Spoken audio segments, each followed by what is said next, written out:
What's going on, everybody? It's your favorite hillbilly coming to you right here out of Hog Holler, Tennessee. That's right. Thought I'd jump on here and talk to y'all for just a second. I'm up here in the old spooky graveyard, somewhere I ain't really crazy about coming to in the nighttime. Plenty of light though, light it up. We'll tell our stories in the dark. That's where they're best at. Just gonna tell y'all a real quick 2 or 3 things that's happened to me growing up. I get a lot of questions about different experiences I've had when I was growing up, and we've talked about my family bloodline being haunted, haunted, or cursed. A lot of people thought that maybe there's a witch in the family bloodline. Man, there's something rotten up here. I mean, it flat out stinks up here. Like I have never smelled like rotted meat. Maybe something in this garbage can up here. Anyway, so might shoot a couple of videos while I'm up here tonight. I was going to tell y'all 2 or 3 little things that had happened to me. Try to make this first video a short one. Growing up, experienced a lot of things that you might call paranormal. A lot of things that were just downright weird. And a lot of things just can't be explained. And probably never will be explained in this old world. I mean, we don't know what we don't know, right? So, I can remember, I know I've told you all this little story right here before. My sister told me something that really shook her to the bone when she was about, I'm gonna guess this, probably 13. And she was out working in a field that they had just plowed, going to set a garden out. And it was the middle of the day. And it is a big old field. Sometime I'll go there and I'll show you where it's at. But it's a big old field. And no trees around for quite a long way. You know, just big old open space. Like you see out in there. Just nothing forever, you know. And said all of a sudden a clod of dirt just hit her in the back hard. Said she thought it was some of our uncles and nephews or something, and she jumped up and spun around there, and they wasn't nobody. And they wasn't nobody. She spun all the way around. They wasn't nobody nowheres. Throwed that dirt clod and hit her in the back. She's told me that story. Golly, she used to tell that story to me all the time. She said that scared her to death. She said when that happened, the birds quit singing, the grasshoppers quit hollering, crickets quit singing. She said it just went deathly quiet. Went in and told her grandmother what happened. Granny acted like she knew something was going on. Told my sister not to speak of it. Not to speak of it at all, and go wash the dirt off her back where it hit her. She showed her where it hit her. Left a big old red spot on her back. Of course, she's not with us no more. But she used to tell me about things like that she had seen. I remember when I was young, she told me, she said, you'll see them, you'll have your experiences. She said, we all have in this family. She said, I don't reckon you're no different than the rest of us. Boy, she was right. You know, y'all remember the story I told you about that, whatever it was, it looked like my mother. I think a lot about that time to time. I still picture it and see it in my head. You know, I don't know what it was. It tormented me, and now I wonder to this day if maybe that ain't what's causing a lot of this stuff to happen to me over the years.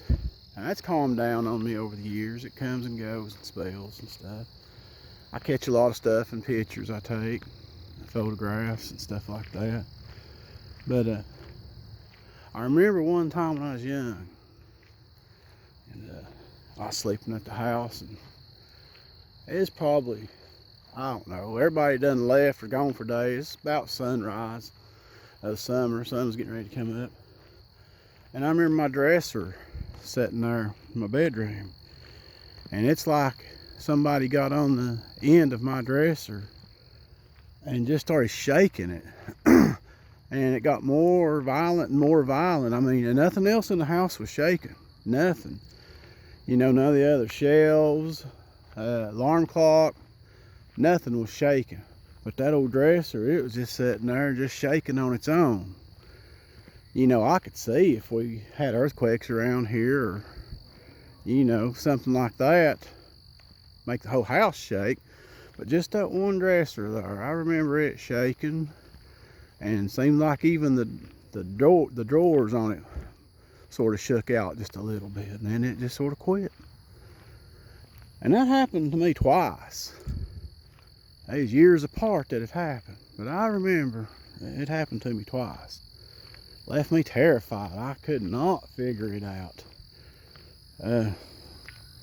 When we cleaned the house out after my dad died, I remember dragging that old dresser out to the road there, and it's falling apart. It dry rotted and stuff, but I remember looking at that thing and thinking, you're going to the landfill where you belong. I remember what you done to me.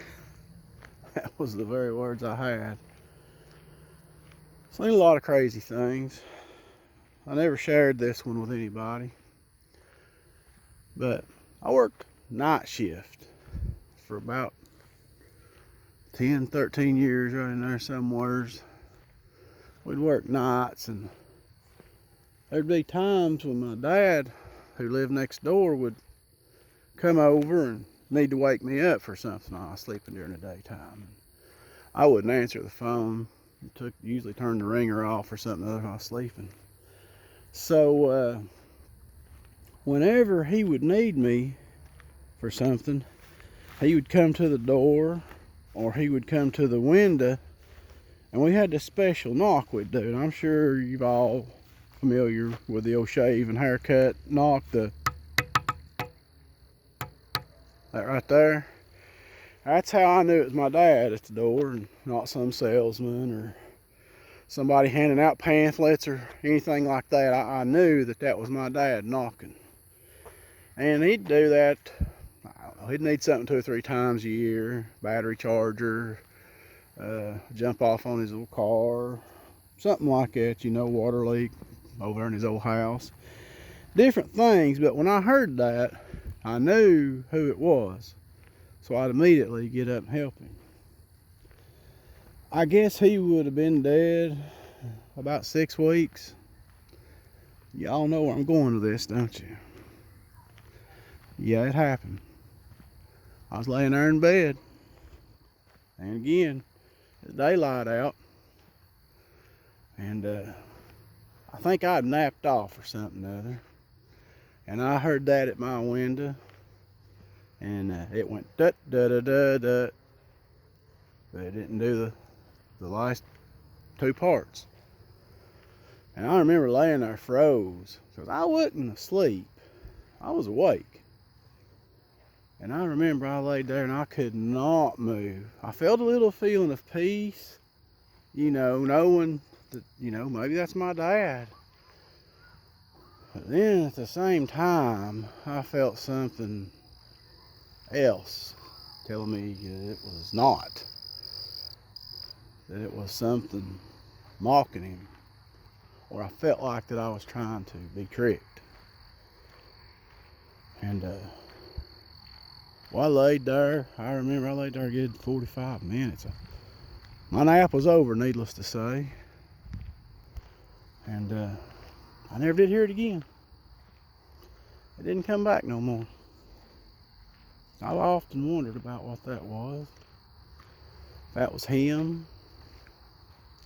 You know, I didn't hear no footsteps walking away. I didn't hear nobody run off. Actually, nobody else knew my knock. So, I don't know. I've often wondered about that. At the same time, you know, we've talked about sleep paralysis on here, and I've been aggravated with it for a lot of my life. What they call sleep paralysis. I think there's okay. I think there's two different versions of sleep paralysis, two different kinds. I think there's actual sleep paralysis that people have, and then I think there's something else that paralyzes you in your sleep to where you can't move. I'm telling that story because I remember as a kid that I'd sleep in late. I'd stay up late of the night, and my buddies would come by, and if my folks were home, they would let them in the house, and they'd come back there in the bedroom and wake me up. You know, sometimes I'd sleep 10, 11 o'clock in the summertime at this age, about the age of 13, 14. Seems like that when a lot of stuff happened to me. But I remember laying there in the morning, it's daylight, and I remember it hit me, sleep paralysis, or the feeling of sleep paralysis. I remember I couldn't move. But when I got to where I could open my eyes, I saw my buddy. He was a few years younger than me, and he was at the foot of my bed. And I remember I saw him. His name's Roger. If he hears this, he'll know who I am, if he ever hears it. His name was Roger. And I could see him down there at the foot of my bed. And I remember he squatted down to where I couldn't see him. But I could still see his head peeping up, looking over the foot of my bed, looking at me. And then he would sort of squat back down.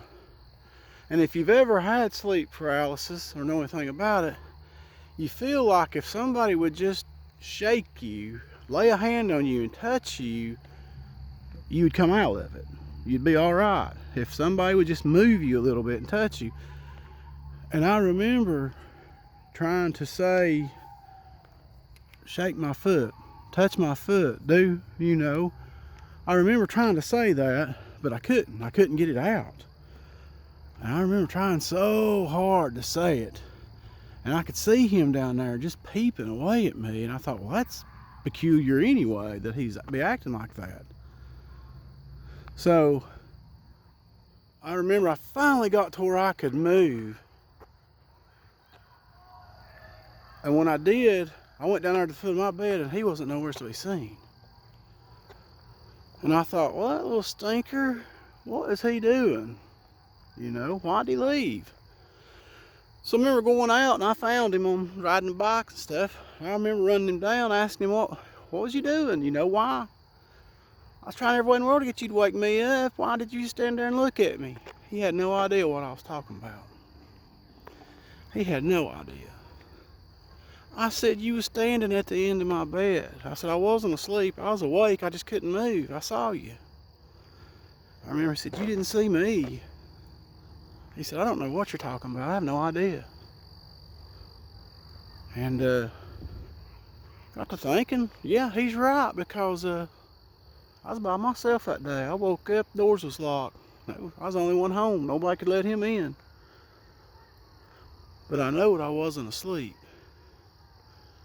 I laid there awake before the sleep paralysis ever hit me. I've been plagued by stuff like that all my life. Little instances of stuff. Every now and then you hear your name called out from the woods. Go hunting. Sound like something was up in a tree. You'd hear your name every now and then. I'm back up here where that stink smell is. There's a garbage can right there. I don't know if somebody's put something in it or not. But it ain't just been me. It's been my family, my aunts, my uncles, my granny. Seems like the further back in the lineage you go, the more it happened to him. Like my son now, he's only had maybe 2 to 3 small things happened to him, but they've scared him to death. But I don't know, there's things in this old world that we just don't know, just can't explain. But I've got an email now. If y'all want to email me, I try to keep it checked. It's on the iPad, and I don't use the iPad a whole lot or keep it charged, so I check it periodically. But if you want to send me any pictures of stuff you've got or whatever, I can email you back now. It's South Force 10, and it's all one word, and it's spelled out T-E-N. It's not the numeral 10. It's spelled out South Force 10, T-E-N, gmail.com. So if y'all want to shoot me a email or whatever, that's it, southforce10 at gmail.com. That cross looks pretty over there in the distance. I don't know if y'all can see it lit up or not, right beside that motel. I used to come up here when this wasn't nothing but woods over there. Anyway, guys, I'll jump off from here. I'll get back on here. I may tell that other story here tonight and have it ready to go at some time or another. About an old cave up on Bluff Mountain. Well, at least I think that's where it was located at. I know there's one up there that fits the description. I'll get back with y'all and tell y'all about it. You guys take care. We'll see you later.